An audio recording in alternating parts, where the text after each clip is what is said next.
নমস্কাৰ কৃষক বন্ধুসকল, আজি আমি কৃষি বিজ্ঞানৰ অৱাকষৰ এটা নতুন শিতান আৰম্ভ কৰিব বিচাৰিছো। আমি সকলোৱে জানো যে মাটি হল আমাৰ সকলো শস্যৰে মূল আধাৰ। গতিকে আজি মাটিৰ বিষয়ে আমি কিছু কথা আমি জানি লওঁ। এই মাটি কি কি থাকেনো আৰু এই মাটি কেনেকে গঠন হয় এই বিষয়ে আমি কিছু কথা জানি লওঁ। আশা কৰো আপোনালোকে আমাৰ শিতানটি চাই যথেষ্ট ভাল পাব।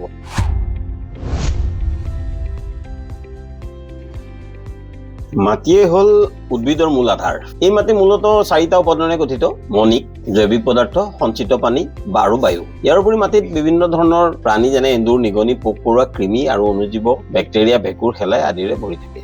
মণিক, ইংৰাজীত যাক আমি মিনাৰেলছ বুলি কওঁ, সেইটো আচলতে পৃথিৱীৰ খোলাটো বিভিন্ন শিলাখণ্ডৰে গঠিত হয় আৰু সেইবোৰতে গ্ৰেনাইট, বালি, চূণ, স্লেট, বালিচন্দা, বোকা আদি থাকে।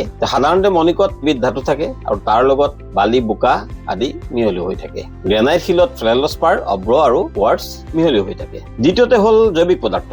উদ্ভিদ আৰু প্ৰাণীৰ অৱশিষ্ট অংশ অনুজীৱৰ দ্বাৰা গেলি পচি সম্পূৰ্ণৰূপে মাটিত মিহলি হৈ যায় আৰু এই জৈৱিক পদাৰ্থৰ সৃষ্টি হয়। এই জৈৱিক পদাৰ্থই মাটিৰ সংগঠন ভালে ৰখাত সহায় কৰাৰ উপৰিও উদ্ভিদৰ বাবে প্ৰয়োজনীয় বহুবোৰ পুষ্টিমূলৰ যোগান ধৰে, লগতে মাটিত পানী ধৰি ৰখাত সহায় কৰে। তৃতীয়তে হল সঞ্চিত পানী।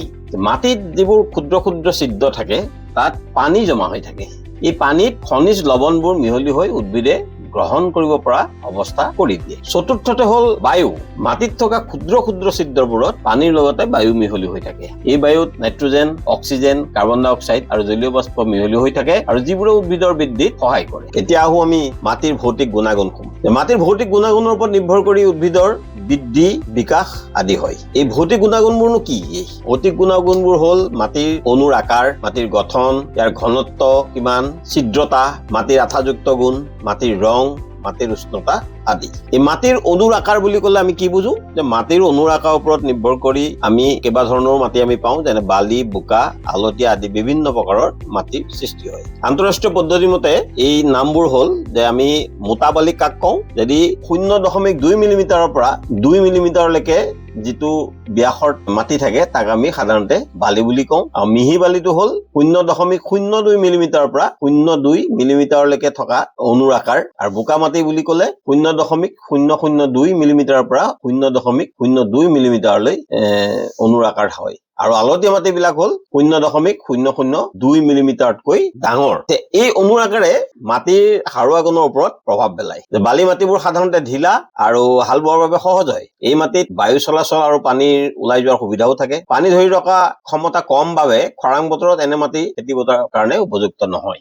আলতীয়া আৰু বোকা মাটি খুব বেছি আঠাযুক্ত আৰু যেতিয়া শুকাই যায় তেতিয়া খুব টান হয়। এনে মাটিৰ পৰা পানী ওলাই যোৱাৰ অসুবিধা হয়। মাটিত পানী ধৰি ৰখা ক্ষমতা বেছি বাবে ধান, মৰাপাট আদি খেতিৰ বাবে এনেকুৱা ধৰণৰ মাটি উপযুক্ত হয়। আৰু বোকা মাটি, যিবোৰ মাটি সাধাৰণতে বালিয়াও নহয় আৰু আলতীয়াও নহয় আৰু সেইবোৰ সাধাৰণতে আমি দুমোজা মাটি বুলি কওঁ, সেই মাটিবোৰ প্ৰায়বোৰ খেতিৰ বাবে উপযুক্ত হয়। এতিয়া আহো মাটিৰ গঠনলৈ। মাটিৰ কণিকাবোৰ আকৃতিৰ ওপৰত নিৰ্ভৰ কৰি মাটিৰ গুণাগুণ বিলাক বেলেগ বেলেগ হয়। এই কণিকাবোৰ কেতিয়াবা ঘূৰণীয়া হ'ব পাৰে, কেতিয়াবা চাৰিচুকীয়া, কেতিয়াবা বেঁকা-বেঁকি ইত্যাদি বিভিন্ন ধৰণৰ হ'ব পাৰে। মাটিৰ গঠনে ইয়াৰ পানী আৰু বায়ু ধৰি ৰখাৰ ক্ষমতা নিৰ্ণয় কৰে। তদুপৰি মাটিৰ খহনীয়া আৰু পানী নিৰ্গমন অৰ্থাৎ ওলাই যোৱা কথাৰ ওপৰতো ই প্ৰভাৱ পেলায়। তৃতীয়তে হল ঘনত্ব।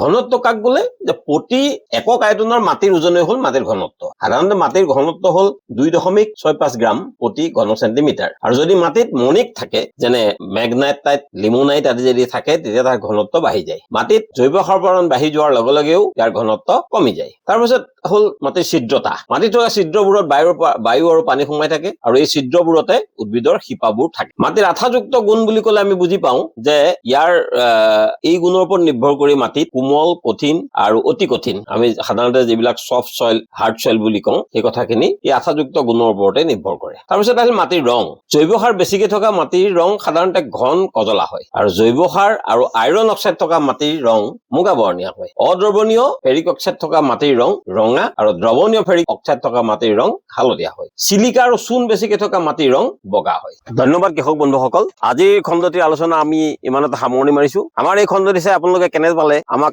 কমেন্ট বক্সত জনাব পাৰিব আৰু আমাৰ লগত যোগাযোগ কৰিব বিচাৰিলে আমাৰ স্ক্ৰীনত ফোন নম্বৰ দিয়া আছে।